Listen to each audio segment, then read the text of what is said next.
আমি বললাম দাদু ভাই ওই মুসলমানকে নিয়ে আপনি কি খেলা খেলবেন? আমার দাদা বলে ওই যে তাকায় দেখ। আমি তাকায় দেখি বিশাল একটা আগুনের চুলা দাউ দাউ করে আগুন জ্বলতেছে। ওই চুলার উপরে বিশাল একটা কড়াই দিয়া ডেকসি দিয়া তার মধ্যে কয়েক মন তেল দিছে, নিচের আগুনের তেলগুলো টকবক করে ফুটতেছে। আমার দাদা বলতেছে ওই জীবন্ত মুসলমানকে ওই তেলের মধ্যে ফেলে দিব, মুসলমান তেলে পুড়ে মরে যাবে। আজকের খেলার নাম হলো মুসলমান মারার খেলা। আজকে খেলার নাম হলো মুসলমান মারার খেলা। আজকের খেলার নাম হলো আলেমদেরকে ধরার খেলা। আজকের খেলার নাম হলো কোরআনের মাহফিল বন্ধ করার খেলা। ধরে বলেন কথা ঠিক কিনা? আজকের খেলার নাম মারার খেলা। আমি 6 বছরের ছোট্ট মেয়ে, আমি দাদার কাছে জোড়হাত করে বললাম দাদু ভাই একটা জীবন্ত মুসলমানকে উত্তপ্ত তেলে পুড়ে মারবেন, এই খেলা কি বন্ধ করা যায় না? এই মুসলমান মারার খেলা কি বন্ধ করা যায় না? আমার দাদা বলতেছে 100 বার যায়, 1000 বার যায়। আমি ছোট্ট মেয়ে চমকে বললাম যাই তাহলে বন্ধ করে দেন। আমার দাদা বলতেছে একটা শর্তে বন্ধ করা যায়, মুসলমান যদি একটা বারের জন্য বলে আল্লাহ রাসূল মানি না, এরা যদি বলে আল্লাহর কোরআনের আইনের দরকার নাই, যে আইন চলতেছে সেই আইনে আমরা চলবো ভাই, তাহলে সেই মৌলবীর জেলখানা লাগবে না, বরং সেই মৌলবীর সামনে কোরমা পোলাও মিষ্টি সবসময় থাকবে। জোরে কোন কথা ঠিক কিনা? জোরে বলেন কথা ঠিক কিনা? রোম সম্রাট কাইসার বলতেছে নাতি রে এই খেলা বন্ধ করা যায়, মুসলমান যদি একটা বারের জন্য বলে আল্লাহ রাসূল মানি না, আল্লাহ রাসূল মানি না, তাহলে চোখের বাঁধন খুলে দিব, হাতের রশি খুলে দিব, পায়ের শিকল খুলে দিব, মুসলমান রাজ দরবার থেকে স্বাধীনভাবে বের হয়ে যাবে। মেয়েটা বলে হোসাইন আমি ছোট্ট মেয়ে ধীরে ধীরে আমার দাদার কাছ থেকে মুসলমানের কাছে গিয়ে বললাম মুসলমান আগুনের চুলা দাও দাও করে জ্বলতেছে, চুলার উপরে তেলগুলো টকবক করে ফুটতেছে, তুমি কি চুলার শব্দ শুনতে পাও না? তেলের টকবগানি কি তোমার কানে আসে না? যদি বাঁচতে চাও একটা বারের জন্য বলো আল্লাহ রাসূল মানি না। মেয়েটা বলে হোসাইন আমি মনে করেছিলাম জীবন বাঁচার ফরজ, মুসলমান হয়তো কিছু বলবে, কিন্তু রাজ দরবারে সবাইকে অবাক করে দিয়ে মুসলমান চিল্লায় বলতেছে রে ছোট্ট মেয়ে, যারা মুসলমান হবে তাদের কাছে জীবনের কোনো দাম নাই, তাদের কাছে ঈমানের দাম রয়েছে। ইন্নামাল মুমিনুনা আল্লাযীনা ইযা যুকিরাল্লাহু ওয়াজিলাত কুলুবুহুম।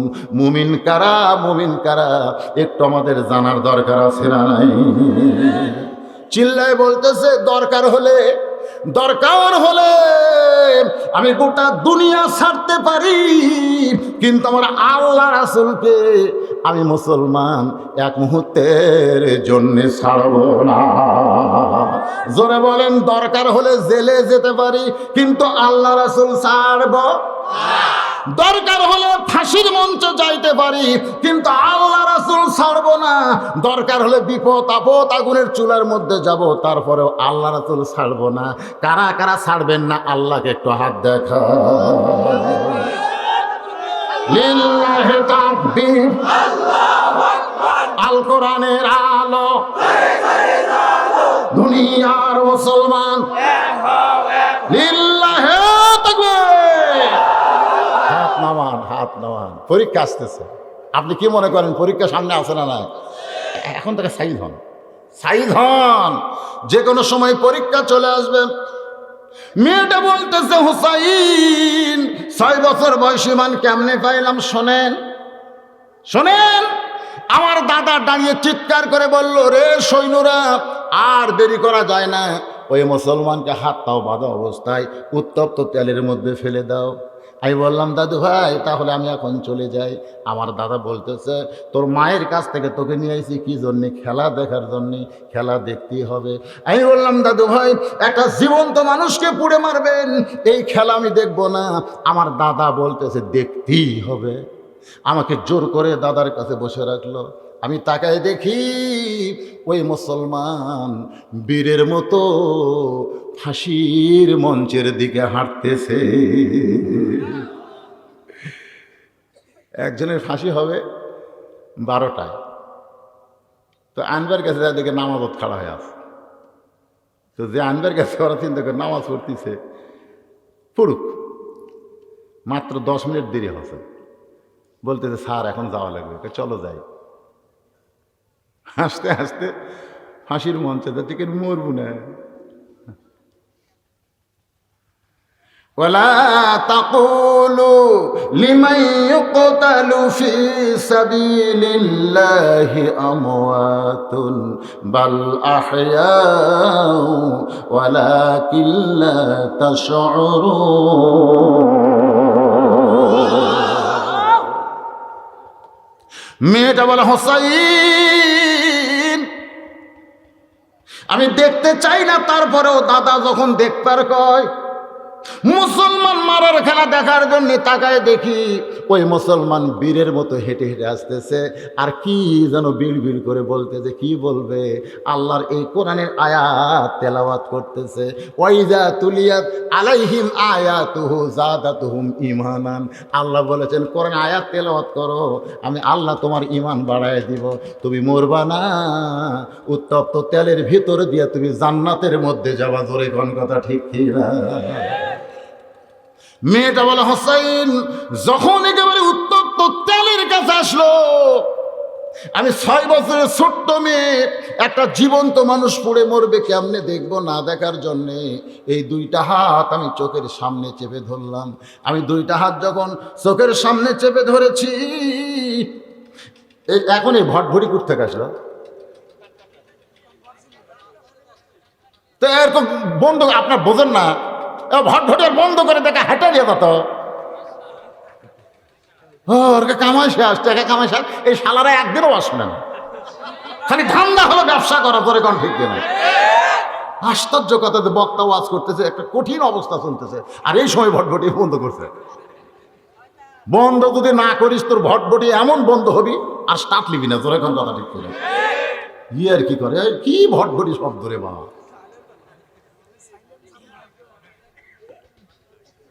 আবার ভটভট করতেছে,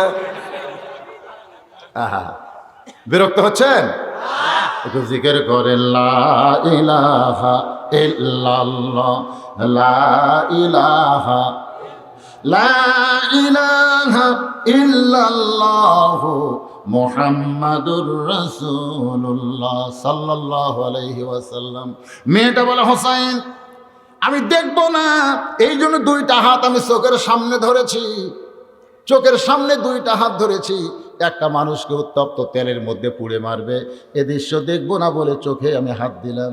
কিন্তু হঠাৎ এমন একটা মধুর বাণী আমার কানের মধ্যে ঢুকতেছে, এই মধুর বাণী আমি জীবনেও কোনোদিন শুনি নাই। সেই মধুর বাণীটা হলো লা ইলাহা ইল্লাল্লাহু মুহাম্মাদুর রাসূলুল্লাহ। মেয়েটা বলে হোসাইন রে, এত সুন্দর একটা শব্দ, এত সুন্দর মধুর কলেমা আমার কানের মধ্যে দিয়ে আমার কলিজার মধ্যে ঢুকেছে। আমার 2টা হাত চোখের সামনে থাকলেও আমি যেন দেখতে পাচ্ছি ওই মুসলমানের দেহটা উত্তপ্ত তেলের মধ্যে পড়তেছে।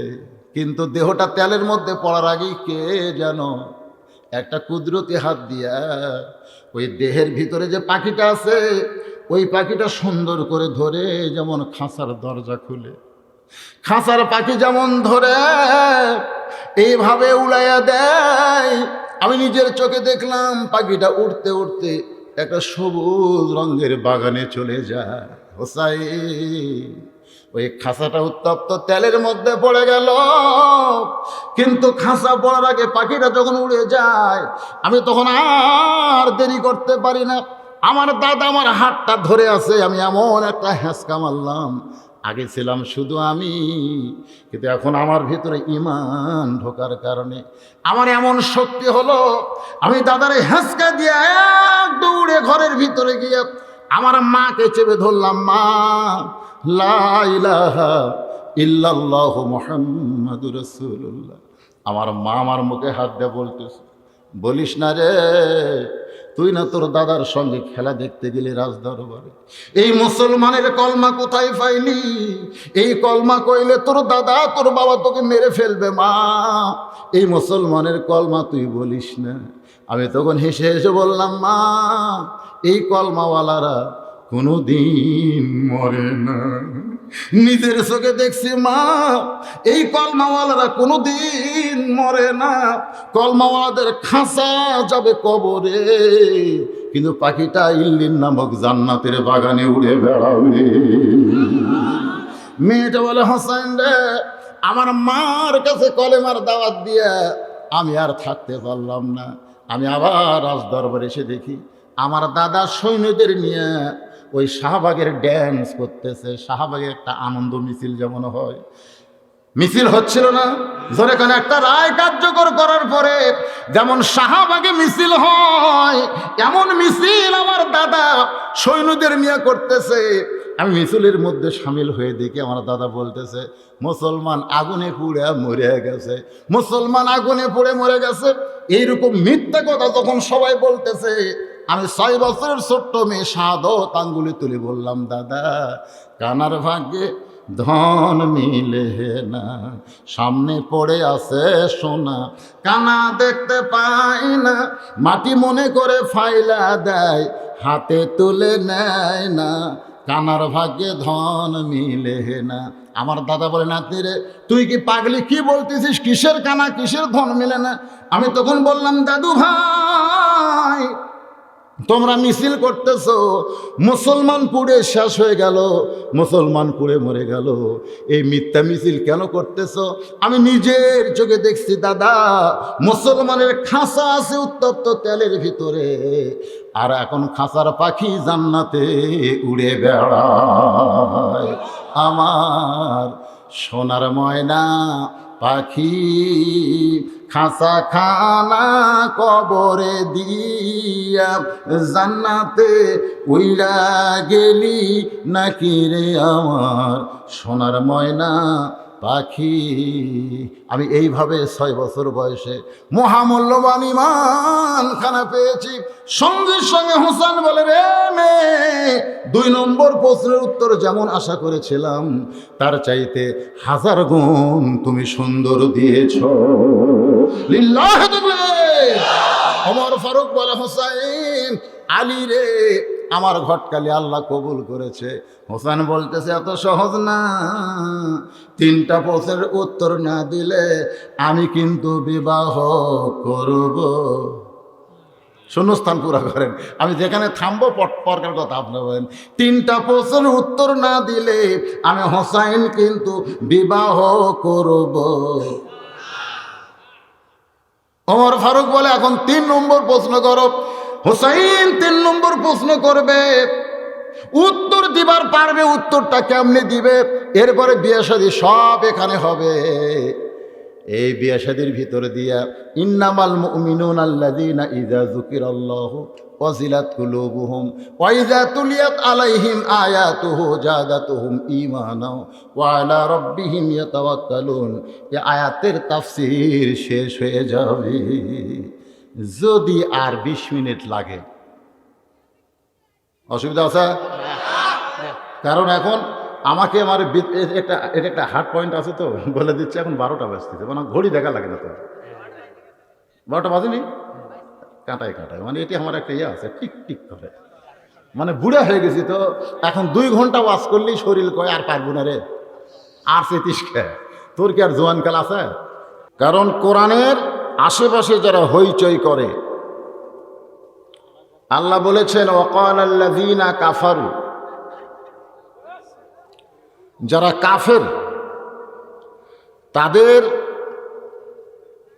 কাজ হলো, লা তাসমাউ লিহাযাল কোরআন, তোমরা এই কোরআন শরীফ শ্রবণ করো না, অলগাউ ফিহি লাআল্লাকুম তাগলিবুন, যদি বিজয় অর্জন করতে চাও কোরআনের বিরুদ্ধে, তাহলে কোরআনের অপোজিশনে তোমরা হট্টগোল করো, গন্ডগোল করো, হইচই করো, তাহলে তোমরা বিজয়ী হবে। আজকে মুসলমান এলাকার মধ্যে কোরআনের মাহফিল হবে আর আশেপাশে হইচই হবে, এর আসলে মুসলমানের ভিতরেই কি না আগে এত কিছু বলা যাবে না, পরে বলবো, আগে মোটামুটি ওয়াজটা সাইড হোক নাকি। যারা হইচই করতেছেন আপনাদের সুযোগ দেওয়া হলো, জবান বন্ধ রাখেন।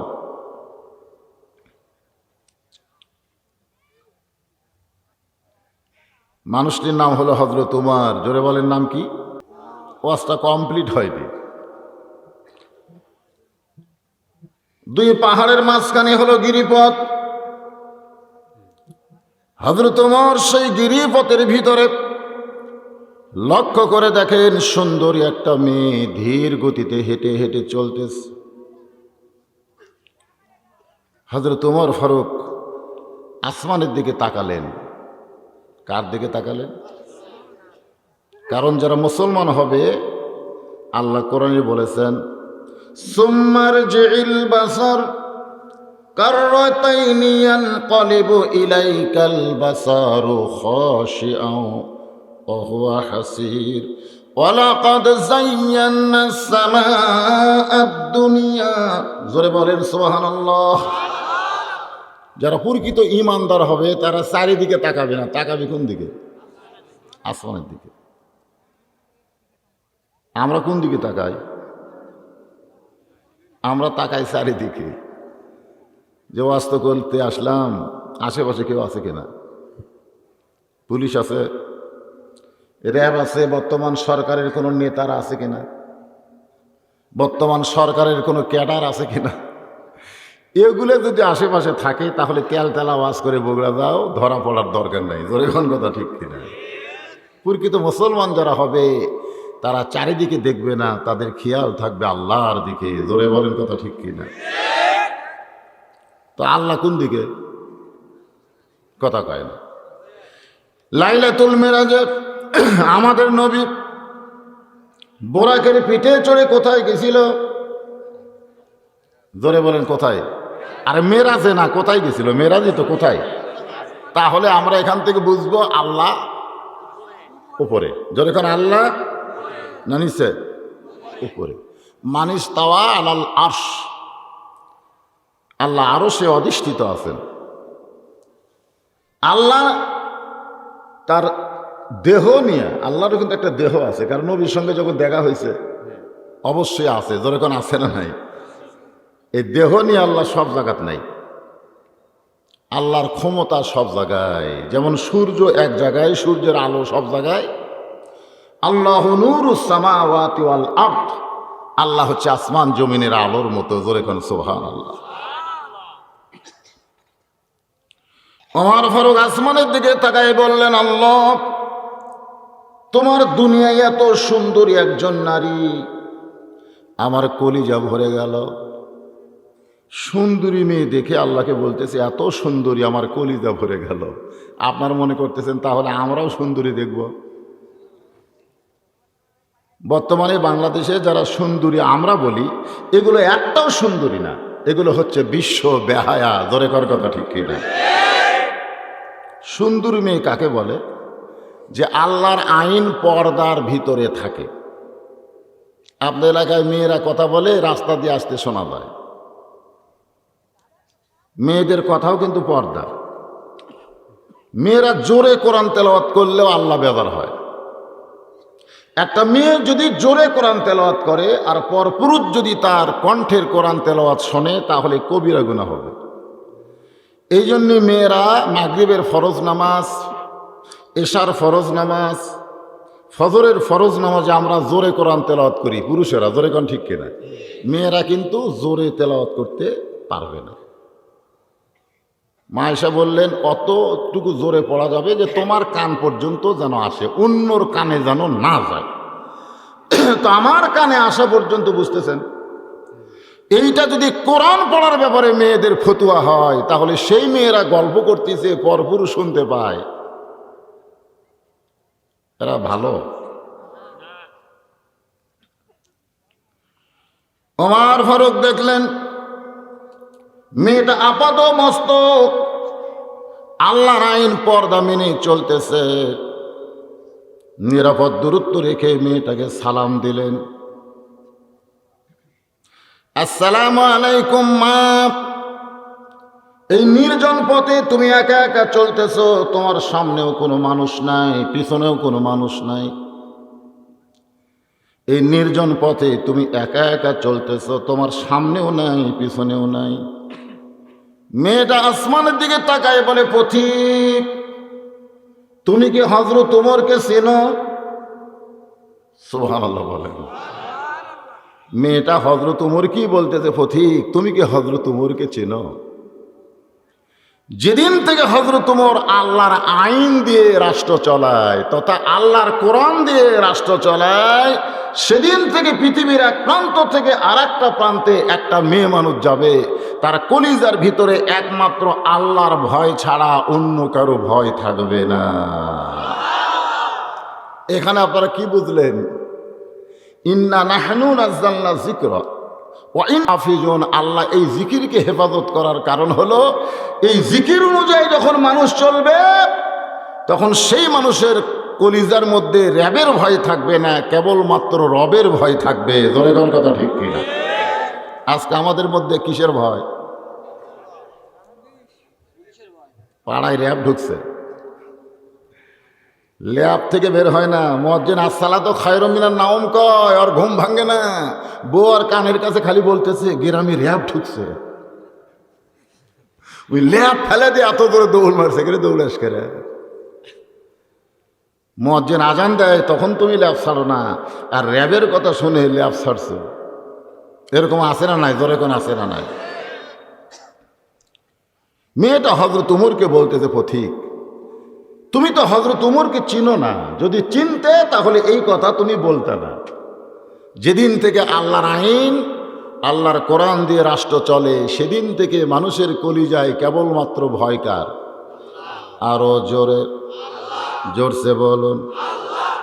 আর আমাদের একটা মসজিদের মধ্যে যদি আমরা জোহরের নামাজ পড়তে যাই, পায়ের জুতার কথা আগে খেয়াল করতে হয়।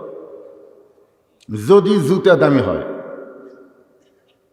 যে 1200 টাকার জুতা কোথায় রাখি? মসজিদের সামনে কাতারে সওয়াব বেশি না কম? আমাদের বগুড়া মানে বড় মসজিদে এক লোক জামাত ফেল করছে, সবাই নামাজ পড়ে যখন চলে গেছে, ও একা জোহরে নামাজ পড়বে। এখন মসজিদের মধ্যে 1200 টাকার জুতা, ওর পাশে একটা কাঠের বাক্স আছে, এই বাক্সর মধ্যে জুতা রেখে 4 রাকাত জোহরে সুন্নতের নিয়ত করছে।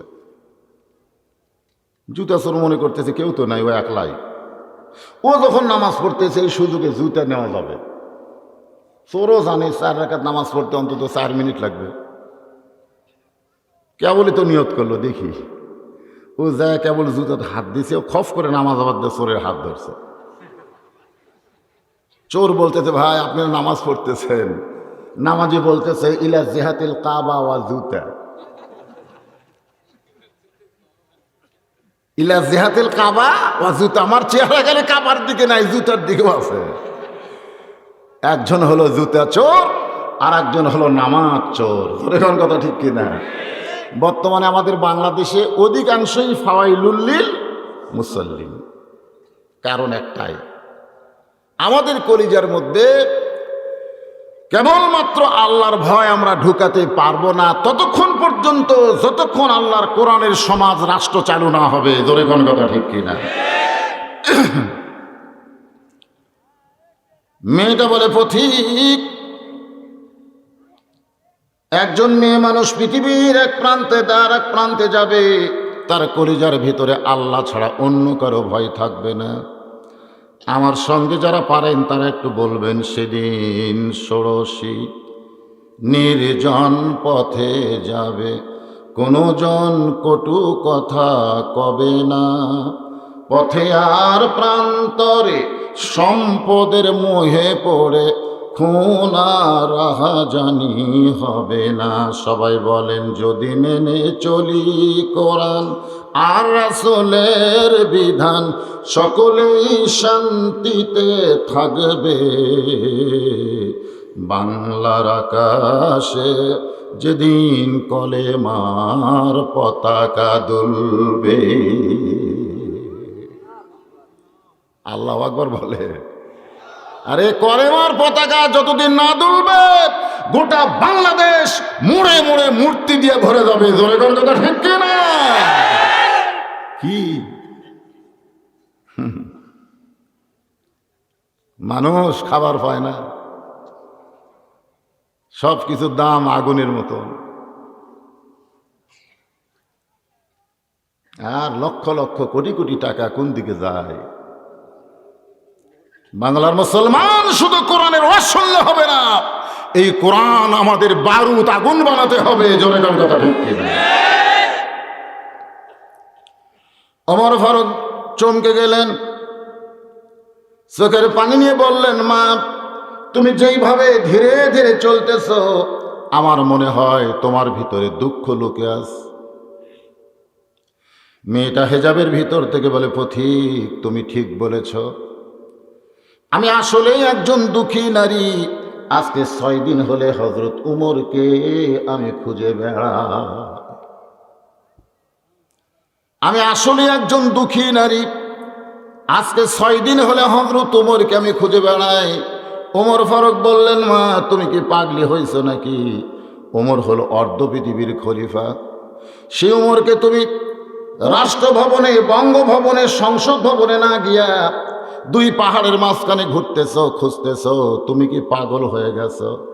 মেয়েটা বলে, পথিক তুমি জানো না, যেদিন কোরআনের রাষ্ট্র চালু হবে সেদিন নেতা খোঁজার জন্য সংসদ ভবনে যাওয়া লাগবে না, বরং নেতারাই তখন দুঃখী মানুষকে খুঁজে বেড়াবে। আপনাদের এলাকা যা দেখলাম, এখানে কোনো নেতা খালি ভোট ছাড়া অন্য কোনো সময় আসে না, আর বর্তমানে তো ভোটই লাগে না, আসার কি দরকার? চিন্তা করছেন? মেয়েটা বলতেছেন, পথিক যখন কোরআনের রাষ্ট্র চালু হয় তখন নেতা খোঁজার জন্য সংসদ ভবন, গণভবন যাওয়া লাগে না, বরং নেতারাই তখন দুঃখী মানুষকে খুঁজে বেড়ায়। আমার বিশ্বাস 6 দিন হলে হযরত উমরকে খুঁজতেছি, আর 1-8 দিনের মধ্যেই পেয়ে যাব ইনশাআল্লাহ। আপনারা বলেন তো, মেয়েটার ঈমান ঠিক আছে না নাই? ইন্নামাল মুমিনুনা আল্লাযীনা, মুমিন কারা? কি বিশ্বাস যে 6 দিন খুঁজছি আর 1-8 দিনের মধ্যে পাবো ইনশাআল্লাহ। ওমর ফারুক বললেন, মা তুমি যে ওমরকে খুঁজতেছ আমি হইলাম সেই ওমর। সঙ্গে সঙ্গে মেয়েটা বললেন, আল্লাহু আকবার, আল্লাহু আকবার। আমার ঈমান বিজয় হয়েছে, আমি যেটা ঈমানে রাখছিলাম সেটা বিজয় হয়ে গেছে। কিন্তু আমার কথা হলো, আপনি চোরের মতন একা একা ঘুরতেছেন, আপনার আশেপাশে পুলিশ নাই, র্যাব নাই, আর্মি নাই, সাধারণ একটা এমপি ঘোরে পুলিশের গাড়ি নিয়ে। ধরে কোন কথা ঠিক কি? চেয়ারম্যান ঘোরে চৌকিদার নিয়ে। আর প্রধানমন্ত্রী যদি পাবনা আসে, সিরাজগঞ্জ আসে, অন্তত 1-8 মাস থেকে জায়গাটা নিরাপদ কিনা তার পরীক্ষা শুরু হয়। আর আপনি অর্ধ পৃথিবীর খলিফা হইয়া চোরের মতন একা একা ঘুরতেছেন। আপনার সামনেও কোনো পুলিশ নাই, পিছনেও কোনো পুলিশ নাই, ব্যাপার কি? হ্যাঁ, এখনকার যারা ক্ষমতার বড়াই করে, আলেমদের ঘর মটকাবার চায়, তুমি কত বড় ক্ষমতা, মানে আখলা ময়দানে আসো, জনগণ বুঝাই দিবে। জনগণ কথা ঠিক কি না?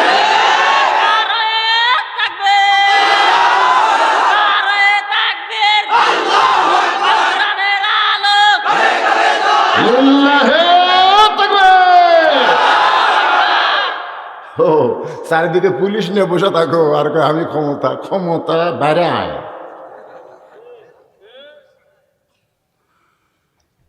হযরত ওমর বললেন, ওয়াইযা তুলিয়াত আলাইহিম আয়াতুহু যাদাতুহুম ঈমানাও ওয়া আলা রাব্বিহিম ইয়াতাওয়াক্কালুন।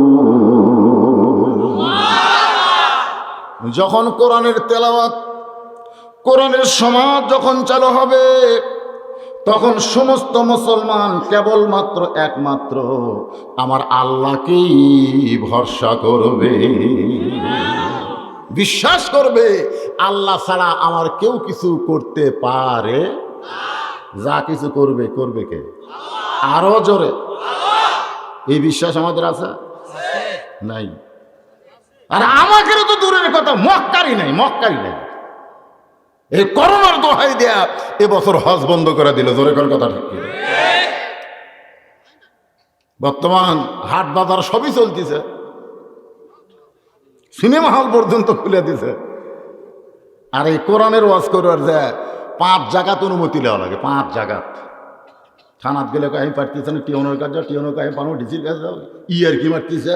এই 90% মুসলমানের দেশে কোরআনের আলোচনার জন্য অনুমতি লাগবে কেন? যত কোরআনের ওয়াজ হবে তত আল্লাহর গজব বন্ধ হবে, জোরে কোন কথা ঠিক কি? করোনা থেকে বাঁচতে চান, বেশি বেশি কোরআনের তাফসীর করেন। করোনা কোনো ব্যাপার না, সবকিছু আল্লাহ, জোরে কোন কথা ঠিক কি? ওরা মনে করতেছে করোনা আল্লাহর চাইতে শক্তিশালী রে, আল্লাহর ঘর বন্ধ করে হজ বন্ধ করে দেই, করোনা থেকে আমরা বাঁচবো। করোনা থেকে বাঁচবো? আশ্চর্য কথা। গোটা পৃথিবীর মুসলমান তাকায় থাকে সৌদি আরবের দিকে, আর ওরা মনে হয় করোনার ভয় আর বাড়াচ্ছে না।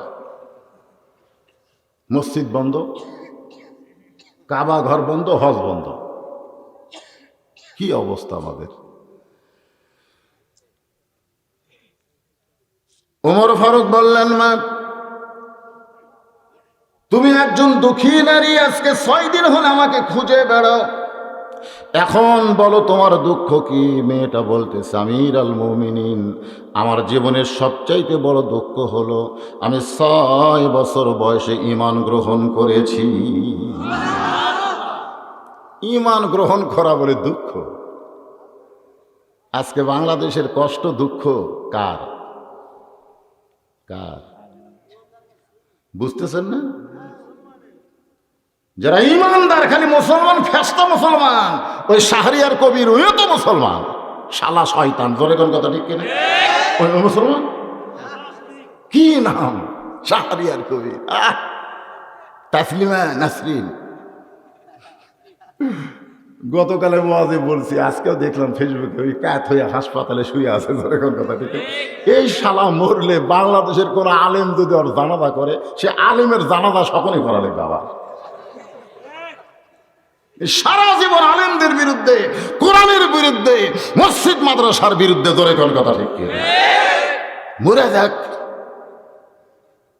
ইন্না লিল্লাহ খবরদার কেউ পড়বেন না। ওই মরার খবর শুনে বলবেন আলহামদুলিল্লাহ, আলহামদুলিল্লাহ। কি মনে করছেন এরকম নাস্তিক আছে না নাই? জোরে কোন আছে না? এবার হযরত ওমর বলতে, হোসাইন 3 নম্বর প্রশ্ন করো।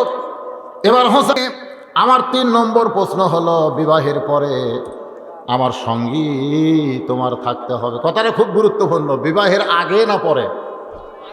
জোরে কোন, বিবাহের আগে না পরে? কারণ বিবাহের আগে আমাদের বাংলাদেশে মহব্বত বেশি না কম? যারা বিয়ের আগে 14 ফেব্রুয়ারি পালন করে, দেখবেন প্রেমিক প্রেমিকাকে বলতেছে, তুমি আমার জীবন, তোমার ছাড়া একটা রাত আমি ঘুমাবার পারি না, একটা দিন যদি তোমার চেহারা না দেখে মনে হয় 1 বছর দেখিনি। আয় হায়, এমন কথা কয় রে ভাই। এটা বিয়ার আগে কয় না বিয়ার পরে কয়? কথা কয় না কে? বিবাহের আগে ইসলামের নিয়ম অনুযায়ী আব্দুল মান্নান পারামানিক পিতা আব্দুল আজিজ 10 বস্তা সিমেন্ট দান করেছে, আল্লাহ কবুল করেন। আমি দোয়া করতে চেয়ে যেহেতু আবু বকর রাদিয়াল্লাহু সঙ্গে আল্লাহ যেন তারা জান্নাত দেয়, ধরে কেন আমি বাপ মা দাদা দাদি সকলের জন্য দোয়া চাই, আল্লাহ সকলের কবরকে জান্নাতে টুকরা বানায় দেন, আল্লাহুম্মা আমিন। এখন যেগুলো আসবে এগুলো সব আপনারা নিয়ে নেবেন। ওয়াজ আর আদায় দুটো একসাথে পারি না। 1100 টাকা আল্লাহ তোমার একজন বান্দা করছে দান, আল্লাহ দানকে কবুল করে জান্নাত ঘরের মালিক বান, এগুলো সব লেখেন। ওখানে খাতাত লেখা পড়লে হলো, দিয়ে দিবে। যারা নিয়ত করছে দিবেন না আপনারা। আপনাদের এলাকায় কি বাকির নাম ফাঁকি নাকি? বাকির নাম ফাঁকি না? ফাঁকি দাম দিবেন না। আপনি কি ফাঁকি দিবেন? আপনি নিজেই ফাঁকি করবেন। এবার হোসেন বলে, রে মেয়ে, আমার 3 নম্বর প্রশ্ন হলো, বিবাহের পরে আমার সঙ্গী তোমার থাকতে হবে। মেয়েটা পর্দার ওপারে ফোঁপায় ফোঁপায় কাঁদতেছে। ওমর ফারুক রাগ করে বলে, মা, দুইটা কঠিন প্রশ্ন করলো, তার উত্তর তুমি দিয়ে দিলে। দুইটা কঠিন প্রশ্ন করলো, আমার মাকে জানো, তুমি উত্তর দিয়ে দিলে। ইমান কেমনে পাইলা, তুমি উত্তর দিয়ে দিলা। আর বিবাহের পরে আমার সঙ্গী তোমার থাকতে হবে, তুমি বলবে অবশ্যই থাকবো। এ কথা না বলে তুমি এমন করে কেন কাঁদতেছ? মেয়েটা বলতেছে, আমিরুল মুমিনিন, আমার কান্নার কারণ হলো ওই রোমের জেলখানার মধ্যে যখন আমি বন্দি ছিলাম, আমি বন্দি থাকা অবস্থায় যখন নির্যাতনের মাত্রা বাড়ায় দিল, এক সময় কাঁদতে কাঁদতে আমি বললাম, আল্লাহ, তুমি আছো আসমানে আর আমার নবী আছে মদিনায়। এই রোমের জেলখানার ভিতরে আমাকে দেখার মতন কেউ নাই। এত নির্যাতন আমি কার কাছে জানাই? মেয়েটা কান্দের বলে, হোসাইন, রোমের জেলখানার মধ্যে এরকম কথা বলতে বলতে কাঁদতে কাঁদতে আমি বেহুশ হয়ে যখন পড়ে গেছি, এক সময় আমি দেখতে পাই মদিনার নবী আর রওজার মধ্যে নাই, রোমের জেলখানার ভিতরে আমার পাশে দাঁড়িয়ে গেছে। আমার পাশে দাঁড়িয়ে বলতেছে, ইন্নাল্লাযীনা ক্বালু রাব্বুনাল্লাহু সুম্মা ইসতাকামু তাতানাজ্জালু আলাইহিমুল মালায়েকা আল্লা তাখাফু ওয়া লা তাহজানু ওয়া আবশিরু বিল জান্নাতিল্লাতী কুনতুম তুআদুন। স্বয়ং আল্লাহর নবী, মেয়েটা বলে, হোসাইন, স্বয়ং আল্লাহর নবী আমার মাথায় হাত দে বলে, কান্দিস না, কান্দিস না রে, আমি নবী আইছি রওজা থেকে তোরে সান্ত্বনা দিতে, রওজা থেকে আইছি তোরে সান্ত্বনা দিতে, কান্দিস না। তুই দুনিয়া থেকে বিদায় নেওয়ার পরে আল্লাহ 8টা জান্নাতের দরজা খুলে দিবে। আমি তখন বললাম, নবী গো, আমি মরে যাওয়ার পরে 8টা জান্নাতের দরজা আল্লাহ আমার জন্য খুলে দিবে, কিন্তু দুনিয়াতে যখন আমি জীবিত থাকবো, কোন এক সময় জেলখানা থেকে যদি আমি মুক্তি পাই, কোন এক সময় আল্লামা সাইদি হুজুরও জেলখানা থেকে মুক্তি পেতে পারে। তোর এখন কথা ঠিক কি না? এরকম আশা মুসলমানের অন্তরে করার দরকার আছে না নাই? জোরে কোন আছে না নাই? কত যুবক মরে গেল, বাহিরে কত ডাক্তার মরে গেল, আর আমার আল্লাহর ওলি অসুস্থ হয়ে জেলখানায়, এখনো পর্যন্ত আল্লাহ তারে হায়াতে রাখছে। জোরে কোন ঠিক কি না? মেয়েটা বলতেছে, নবী গো, কোন সময় যদি আমি জেলখানা থেকে মুক্তি পাই, এই দুনিয়া থেকে আমার পাওয়ার কিছুই নাই, মরে গেলে জান্নাত পাবো এটা আমি বিশ্বাস করেছি, কিন্তু দুনিয়াতে কিছুদিন যদি থাকি গো নবী, আমার কি পাওয়ার কিছুই নাই। নবী বললেন, তুমি কি চাও? আমি তখন সাহস করে বলেছিলাম, আপনার ছোট নাতি হোসাইনকে আমি একটু স্বামী হিসাবে পেতে চাই। আল্লাহর নবী চোখ দুইটা রক্তের মতো লাল করলেন, লাল করে বললেন, তুই জানিস না, তুই যাকে স্বামী হিসাবে পাবার চাইলি, তার জীবনে একটা করুণ অবস্থা আছে। বাতিলের সঙ্গে লড়াই করতে যাবে, নিজের জীবনকে আল্লাহর জন্য কুরবানি দিয়ে নিজের দেহকে টুকরা টুকরা করে দিবে। এরপরে আমার হোসাইন বাতিলের সঙ্গে আপোষ করবে না। তুই কি পারবি সেই কঠিন মুহূর্তে আমার হোসাইনের সঙ্গে থাকতে? মেয়েটা কান্দে বলে, হোসাইন, আইয়ুব নবীর অনেকগুলো বিবি ছিল সুখের সময়, কিন্তু আইয়ুব নবী যখন অসুস্থ হয়ে গেল, তখন কিন্তু কোনো বিবি আইয়ুব নবীর সঙ্গে ছিল না। একটা বিবি ছিল, যার নাম হইল রহিমা। রহিমা যেমন আইয়ুব নবীর সঙ্গে ছিল, আমিও সুখে দুঃখে আপনার সব সময় সঙ্গে থাকতে চাই।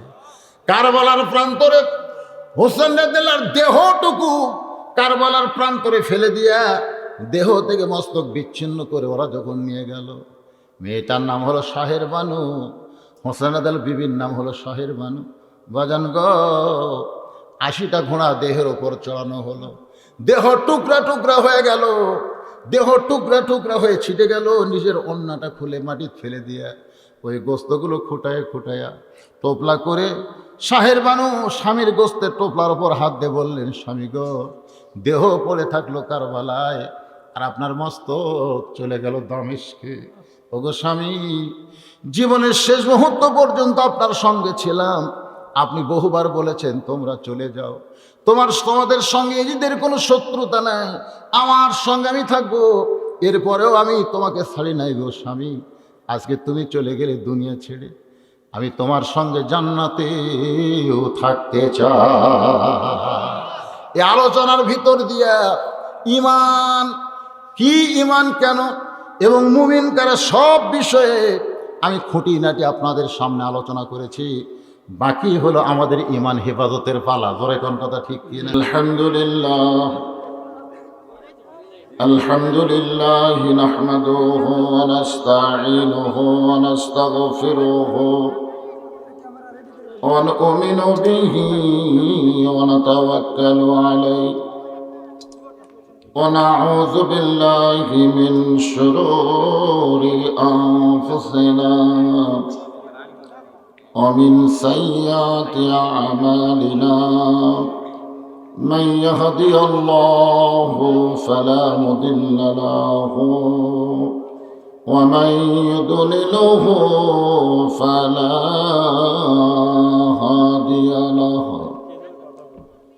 সকলে জবান খুলে বলেন আশহাদু আল্লা ইলাহা ইল্লাল্লাহু وحده لا شريك له وأشهد أن محمدا عبده ورسوله الذي أرسل رسوله بالحق بشيرا ونذيرا وداعيا إلى الله بإذنه وسراجا منيرا. فقد قال الله تعالى في كلامه المجيد والفرقان الحميد. জবান খুলে সকলে পড়েন আউযু বিল্লাহি মিনাশ শাইতানির রাজিম। বিসমিল্লাহির রহমানির রহিম। ইন্নামাল মুমিনুনা আল্লাযীনা ইযা যুকিরাল্লাহু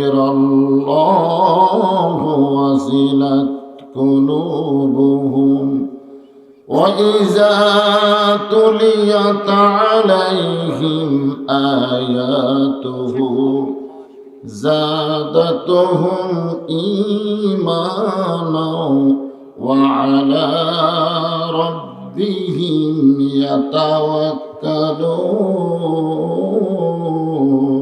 يتوكلون. إن الله وملائكته يصلون على النبي يا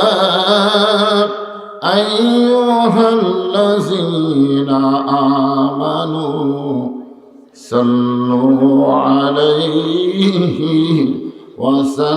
وسلموا تسليما. اللهم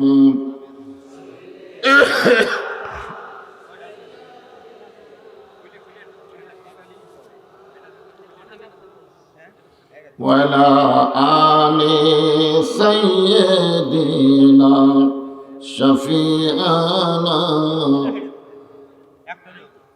ওরে নিষ্ঠুর তাইবাসী মারলি পাথর নবীর গায়, ওরে নিষ্ঠুরতায় বাসি মারলে পাথর নবীর গায়ে, তবু আমার দয়ার নবী তোদের জন্যে মুক্তি চায়। আল্লাহুম্মা সাল্লি আলা মাওলানা মুহাম্মদ ওয়া আলা আলি সাইয়্যিদিনা শফিআনা। গাছে চিল্ল মাসে চিল্ল বনের হরিণী, গাছে চিল্ল মাসে চিল্ল বনের হরিণী। নবীর চাচা আবু লাহাব সেই নবীরে চিনিনি। আল্লাহুম্মা সাল্লি আলা মাওলানা মুহাম্মদ ওয়া আলা আলি সাইয়্যিদিনা শফিআনা। মশরকে হুব্বে মুহাম্মদ, সকলে বলি সাল্লাল্লাহু আলাইহি ওয়াসাল্লাম।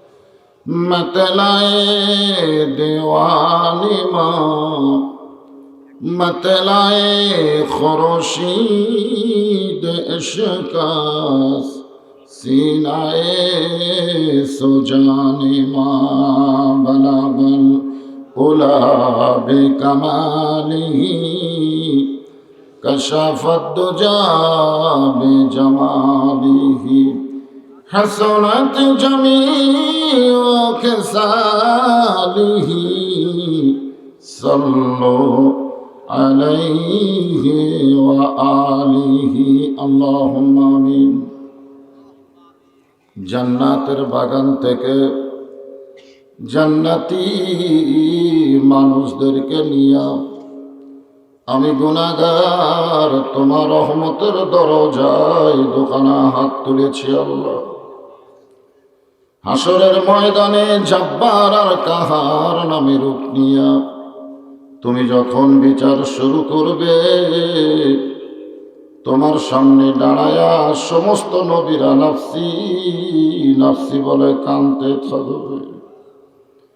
এমন কঠিন অবস্থা হাসরে হবে, সেদিন সমস্ত নবী তার উম্মতকে ভুলে যাবে, শুধু বলবে আল্লাহ আমার কি হবে, আমার কি হবে। একমাত্র দরদি নবী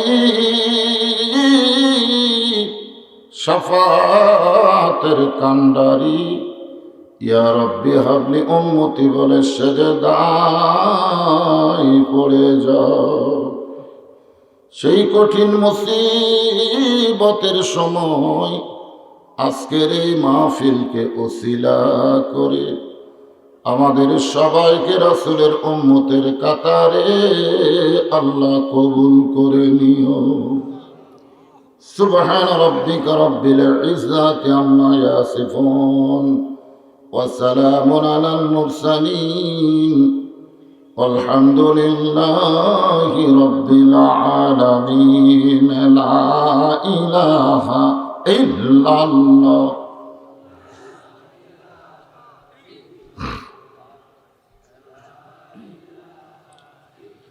জোরে জোরে লা ইলাহা ইল্লাল্লাহ, লা ইলাহা ইল্লাল্লাহ, লা ইলাহা। যার দিলে আছে আমার আল্লাহর ভয়, যার মনে আছে কবরের ভয়, আল্লাহ আল্লাহ সব সময় আহার নিদ্রা ভালো লাগে না এই দুনিয়া, ভালো লাগে না, ভালো লাগে শুধু আল্লাহ জোরে লা ইলাহা ইল্লাল্লাহ, লা ইলাহা,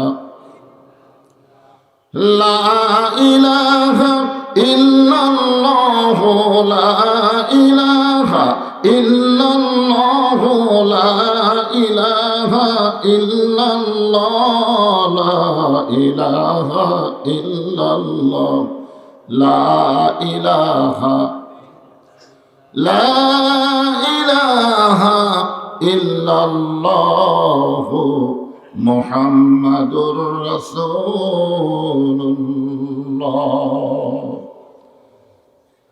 রাসূলের মহব্বতে জবান খুলে সকলে বলি সাল্লাল্লাহু আলাইহি ওয়াসাল্লাম।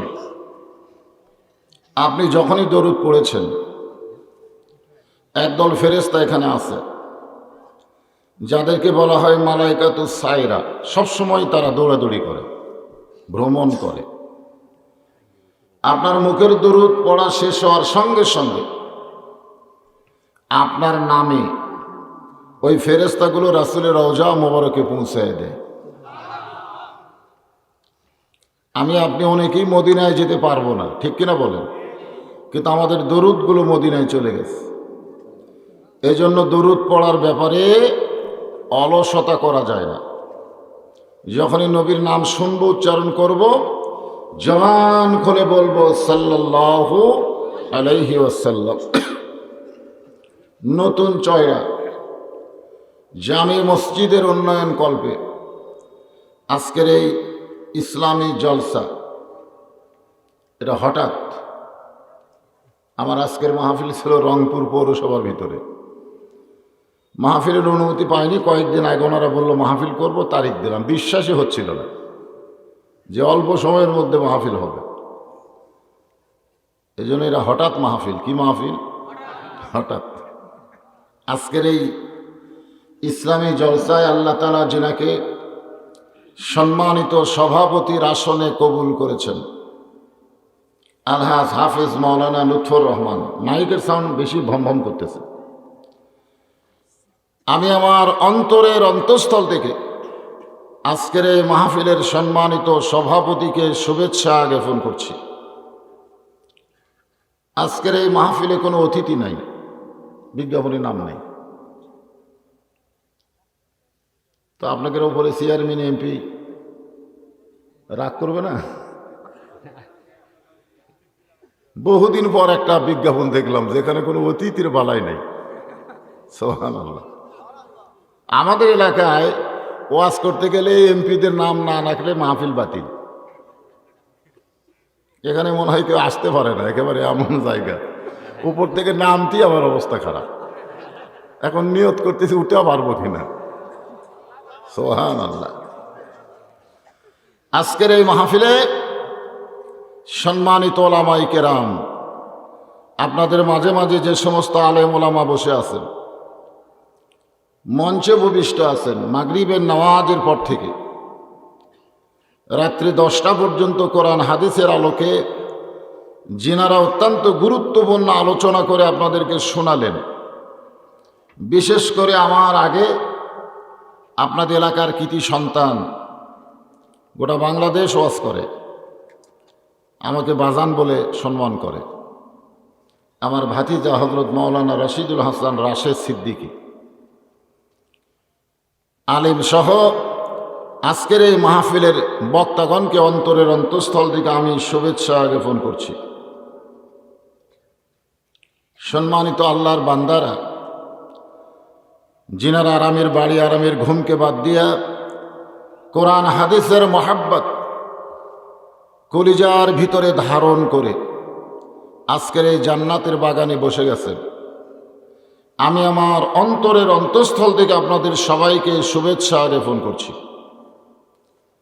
সম্মানিতা মা বোনেরা, যিনারা পর্দার অন্তরালে বসে আলোচনা শুনতেছেন, আমি তাদেরকেও শ্রদ্ধা জ্ঞাপন করে এই মুহূর্তে জানতে চাচ্ছি আপনারা সকলে কেমন আছেন।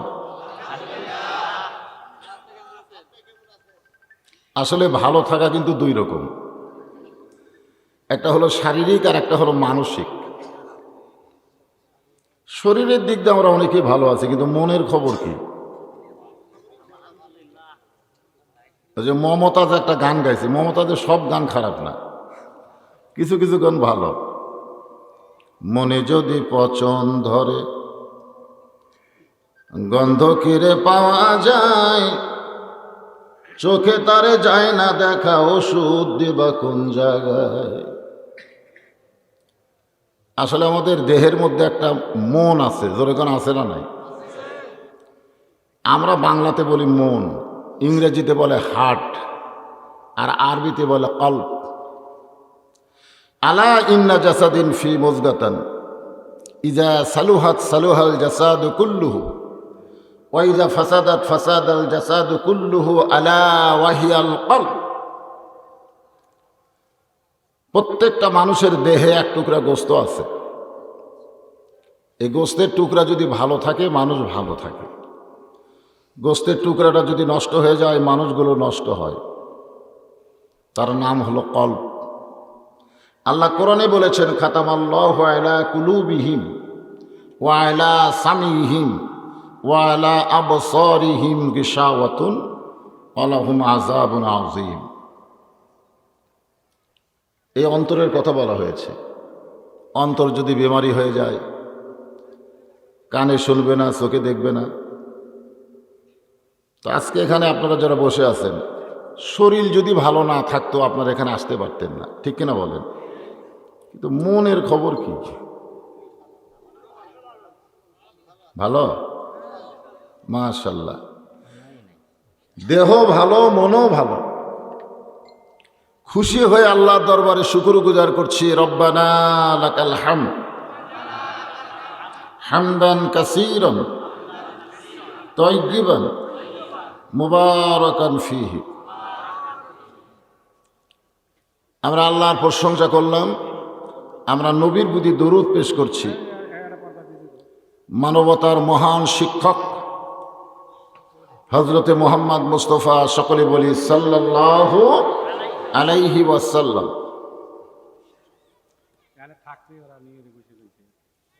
কি হয় কি বাবা, ইশারার দ্বারা কাম করা লাগবে। এই পবিত্র কোরআন কারীম থেকে আমি আপনাদের সামনে একটা আয়াত তেলাওয়াত করেছি। ইন্নামাল মুমিনুনা আল্লাযীনা, মুমিন কারা? আমরা এখানে যারা বসে আছি সবাই কি মুমিন? জোরে কোন সবাই কি মুসলমান? হ্যাঁ, আল্লাহ বলেছেন লা তামুতুন্না, মৃত্যুবরণ করো না, ইল্লা ওয়া আনতুম মুসলিমুন, যতক্ষণ মুসলমান না হবে। কারা মুমিন? এখানে তিনটি বিষয়ে আলোচনা হবে। এক নম্বর হলো ইজা যুকিরাল্লাহ, যখন তাদের সামনে আল্লাহর জিকির হবে। ওয়াজিলাত কুলুবুহুম, তখন তাদের অন্তরের মধ্যে কম্পন সৃষ্টি হবে। আল্লাহর জিকির হলে কি হবে? দেহ কাঁপবে না অন্তর কাঁপবে? আজকে আমাদের বাংলাদেশে দেহ কাঁপে। এমন জিকির আমরা বহু দেখছি, জিকির করতে করতে সামিনার উপর যায়। ধরে কোন কথা ঠিক কিনা? জনগণ বলে ওর ফয়েজ হচ্ছে, ফয়েজ। আল্লাহ বলতেছেন অন্তরের মধ্যে কম্পন সৃষ্টি হবে আর আমাদের দেহ কাঁপে। এখন আমি আপনাদের বলবো এই জিকির কি। আল্লাহ যে বললেন ইজা যুকিরাল্লাহ, যখন আল্লাহর জিকির হবে, ওয়াজিলাত কুলুবুহুম, তখন তাদের অন্তরের মধ্যে কম্পন সৃষ্টি হবে। এই জিকিরটার নাম হলো আল্লাহর কোরআন। জোরে বলেন নাম কি?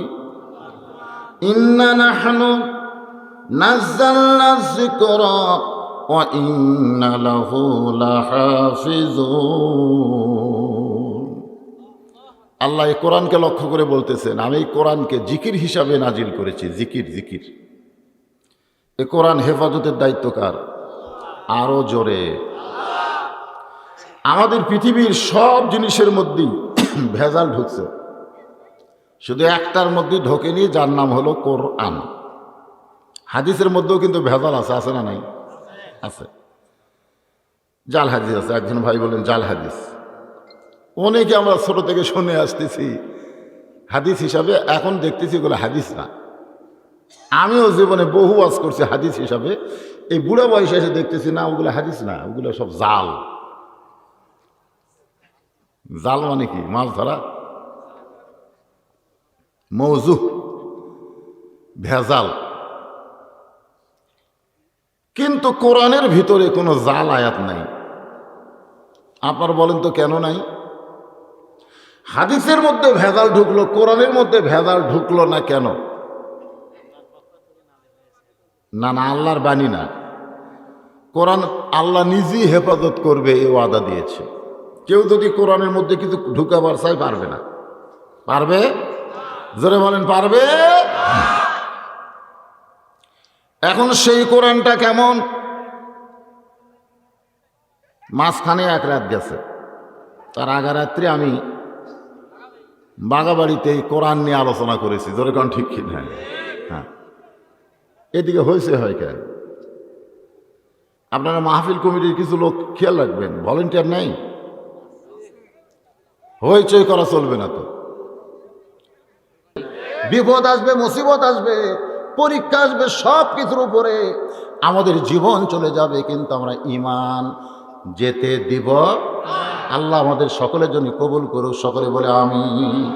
সকলে বসেন, যারা পিছনে দাঁড়িয়ে আছেন সকলে বসেন। আস্তাগফিরুল্লাহ রব্বি মিন কুল্লি জামবি ওয়া তুবু ইলাইহি লা হাওলা ওয়ালা কুওয়াতা ইল্লা বিল্লাহিল আলিয়্যিল আযীম। অনেক দান করেছেন, হাতের মধ্যে আবার স্লিপ এসে জমা হয়ে গেছে। আল্লাহ সকলের দানকে আল্লাহ আপনি কবুল করেন। আল্লাহ মাশাআল্লাহ। জামাল মোল্লা একেবারে শেষে 5,000 টাকা দান করেছে। আল্লাহ জামাল মোল্লার দানকে কবুল করেন। হ্যাঁ, এরকম যারা দিবেন, মসজিদ শুরু হলে আপনারা সকলেই দিবেন, ইনশাল্লাহ মসজিদ হয়ে যাবে। আল্লাহ আমরা সবাই প্রাণ খুলে দোয়া করবো, আল্লাহ মসজিদ সুন্দরভাবে এখানে গড়ে উঠুক। সকলে বলে আমিন। সকলের মনকে মসজিদ বানায় দাও। সকলে বলে আল্লাহুম্মা আমিন। আস্তাগফিরুল্লাহ রব্বি মিন কুল্লি জামবি ওয়া তুবু ইলাইহি লা হাওলা ওয়ালা কুওয়াতা ইল্লা বিল্লাহিল আলিয়্যিল আযীম। আল্লাহুম্মা আমিন। আল্লাহুম্মা আনতাস সালাম ওয়া মিনকাস সালাম তাবারাকতা ইয়া যাল জালালি ওয়াল ইকরাম। আয় আল্লাহ তাআলা, সেই মাগরিবের নামাজের পর থেকে এই দীর্ঘ রাত পর্যন্ত তোমার পাগল বান্দারা আরামের বাড়ি, আরামের ঘুমকে বাদ দিয়া কোরআন হাদিসের মহব্বত কলিজার মধ্যে নিয়া এই জান্নাতের বাগানে বসে বসে কোরআন হাদিসের আলোচনা শোনার শেষে আমি গুনাহগারের সঙ্গে রহমতের দরজায় ফকির হয়ে দোকানা হাত তুলেছি। মেহেরবানি করে আজকের মাহফিল আমাদের সকলের হেদায়েতের জন্য, নাজাতের জন্য, জান্নাতের জন্য কবুল করো। আল্লাহ গো, অল্প সময়ের মধ্যে এত সুন্দর একটা মাহফিল তোমার বান্দারা করে ফেলেছে। আল্লাহ গো, এত সুন্দর মাহফিল, ঘন্টার পর ঘন্টা ওয়াজ হয়, তারপরেও তোমার বান্দারা জান্নাতের বাগান ছাড়ল না। আল্লাহ গো, যারা কষ্ট করে মেহনত করে আল্লাহ এই নতুন চওড়া গ্রামটাকে আল্লাহ তুমি রহমত বরকতে কবুল করে না। আল্লাহ মাহফিলকে কবুল করো। শুরু থেকে শেষ পর্যন্ত যা আলোচনা হলো, ত্রুটি হলে ভুল হলে মাফ করে দিও। এর যা হাদিয়া মঞ্জুর করো তোমার দরবারস করে। আল্লাহ আল্লাহ নবী রওজা মুবারকে আল্লাহ তুমি কবুল করে নাও। তামাম আম্বিয়ায়ে কেরাম, আসহাবে কেরাম, তাবিনে কেরাম, তাওয়া তাবিনে কেরাম, আউলিয়ায়ে কেরাম, পীর মশায়েখ, বুজুর্গানে কেরাম, তাম পৃথিবীর মাটির নিচে যত মুমিন মুমিনা শুয়ে আছে আল্লাহ সকলের আরওয়াহ পরে হাদিয়া কবুল করো। মাবুদ, আমরা যারা হাত তুলেছি, আমাদের মধ্যে যাদের জনম দুঃখনী মা অন্ধকার কবরে চলে গেছে, আল্লাহ মায়ের কবরকে জান্নাতের টুকরা কবুল করো। আমি সহ আমরা যারা বাবা হারা ইতিম হয়ে গেছে, আল্লাহ বাবার কবরকে জান্নাতের টুকরা কবুল করো।